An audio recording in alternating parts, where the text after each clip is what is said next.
Hello, this is the last episode of the Dollhouse journal. I'm going to share here the very last things I added to the house. The house is totally finished now, ready to jump in my shop, and she's going to be available tomorrow and Sunday. It was quite a long journey to do this house. It's always a journey to do dollhouses, I have to say. It's always longer than we think it's going to be. Always little challenges, little things to solve. It's not exactly like any other pieces, a dollhouse. It's different because it's very long. There are tons of things to do, and yes, it's really different. There are things there are always things you don't expect. That's the thing I like, really. It's really a little world. So I'm going to show you and to invite you to a little visit to the house today. So this is the front side of the house. It took me quite a long time to do. I really wanted it to be very, very funny. So it's, yes, it was really big work. It was really a long work to finish. People always ask me how long it takes to finish my pieces, especially my dollhouses. And for most of my dollhouses, it's between 1 month and 2 months, really. It can't really be less than that, because you have so many things to finish, so many details to finish. And yes, and so just to explain sometimes the price, because sometimes people don't understand really. They say, well, it's just a dollhouse, it's just paper, it's just all that. It's so many hours, even to do, for example, to do a little cake like that. It's really long to do all these strawberries, to let them dry, to come back, to paint them. Yes, it's really long. I really like it. I really enjoy it, but it's really long. And I just say that because every time I do my wheel classes, people who never saw my pieces before in person always think I buy things and I buy my painting papers with the flowers, with the printed flowers. They always think I buy things and I just customize things, but no, of course I do every single thing you see, every little strawberry, every little character, everything, every paper, absolutely everything is done by myself, and it takes quite a long time. I'm going to show you the roof, which is the most funny part of this house. So I wanted to show you the roof with all the animals sitting on the roof. So there is a flamingo eating a tart. There is an ostrich sitting on the flamingo. Seems to have a lot of fun. And there is a zebra who is coming out the tower. And the funny thing is his body is coming in the house on the first floor. And I thought it was funny. It made me laugh, at least.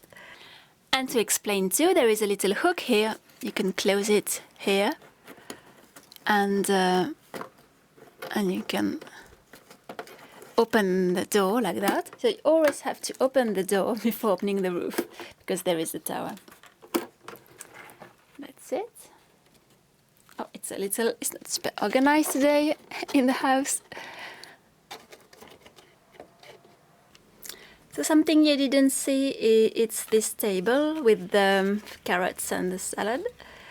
So it looks like. It's the first time I think I do a kitchen like that, with little pots like this. I show you to show you the size of it on a hand, you see. And another one. So there are 2 pots, 2 cover pots. The first time I do a stove like this, with this, I don't know the word for the thing above the stove. So how it looks, the little kitchen.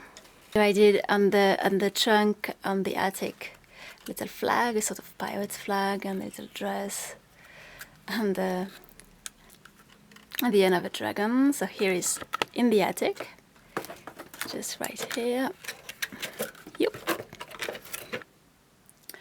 And I also wanted to say that I'm going to add on my blog all the links to the previous dollhouses I did in the past. so you can see all the journey I did with my dollhouses. This one is definitely the most, I think the most funny, with more. I really played a lot with the colors and the characters, and all the printing of the papers and stripes. It was really a lot of fun. I think the more detailed one, definitely. So you can link, you can see that on my blog and click on the links just to have a little glimpse of the past dollhouses. And here I wanted to show you the bath tube. It's a stork bath tube. It's not a stork having its bath. I wanted to show you a little better. On the photo it wasn't really easy to see. And you have a mirror, a tiny mirror here, and a brush. So they all go in the bathroom.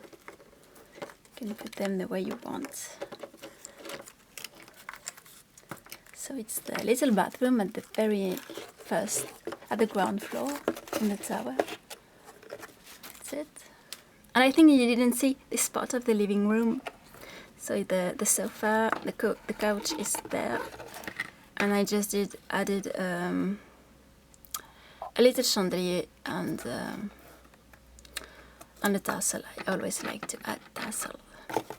And I just wanted to add that if you dreamed of doing your own dollhouse, I'm going to have a paper online class launching next fall, and I'm going to have a dollhouse class. I think it could be really funny to have that too.